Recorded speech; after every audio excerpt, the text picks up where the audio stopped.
There's a chart I saw recently that I can't get out of my head.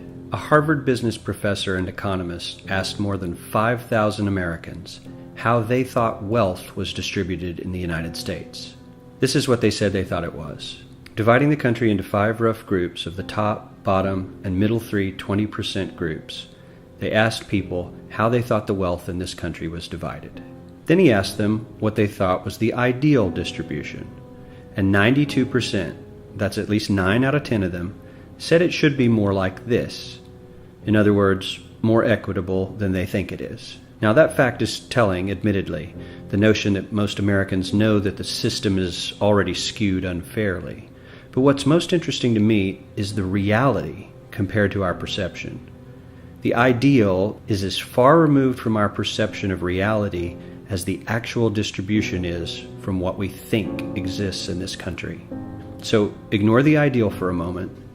Here's what we think it is again.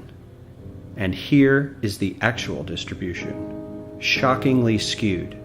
Not only do the bottom 20% and the next 20%, the bottom 40% of Americans barely have any of the wealth. I mean, it's hard to even see them on the chart. But the top 1% has more of the country's wealth than 9 out of 10 Americans believe the entire top 20% should have. Mind-blowing. But let's look at it another way, because I find this chart kind of difficult to wrap my head around. Instead, let's reduce the 311 million Americans to just a representative 100 people. Make it simple. Here they are: teachers, coaches, firefighters, construction workers, engineers, doctors, lawyers, some investment bankers, a CEO, maybe a celebrity or two. Now let's line them up according to their wealth. Poorest people on the left, wealthiest on the right, just a steady row of folks based on their net worth.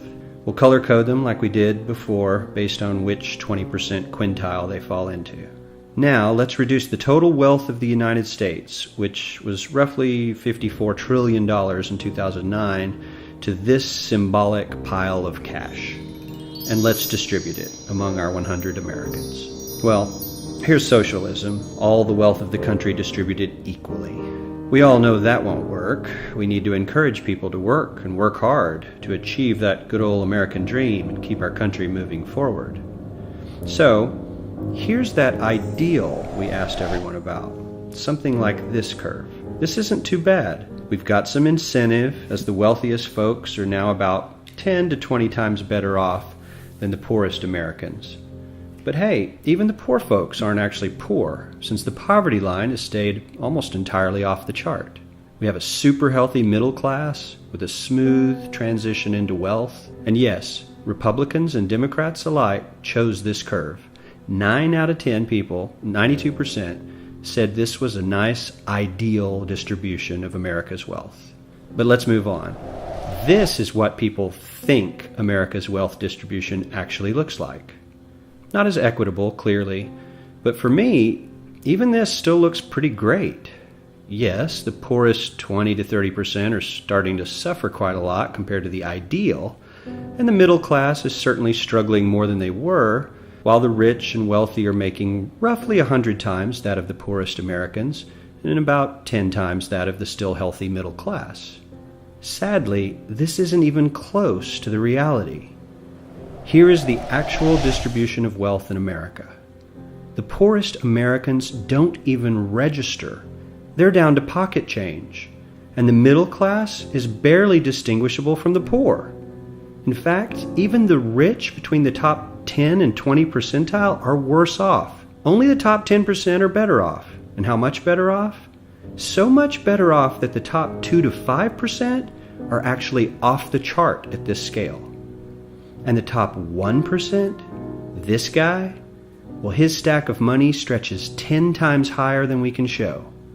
Here's his stack of cash, restacked, all by itself. This is the top 1% we've been hearing so much about. So much green in his pockets that I have to give him a whole new column of his own, because he won't fit on my chart. 1% of America has 40% of all the nation's wealth. The bottom 80%, 8 out of every 10 people, or 80 out of these 100, only has 7% between them. And this has only gotten worse in the last 20 to 30 years. While the richest 1% take home almost a quarter of the national income today, in 1976 they took home only 9%, meaning their share of income has nearly tripled in the last 30 years. The top 1% own half the country's stocks, bonds, and mutual funds.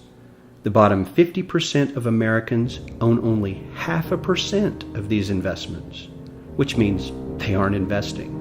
They're just scraping by. I'm sure many of these wealthy people have worked very hard for their money, but do you really believe that the CEO is working 380 times harder than his average employee? Not his lowest paid employee, not the janitor, but the average earner in his company. The average worker needs to work more than a month to earn what the CEO makes in 1 hour.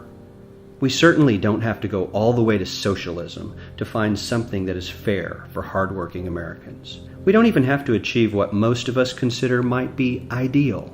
All we need to do is wake up and realize that the reality in this country is not at all what we think it is.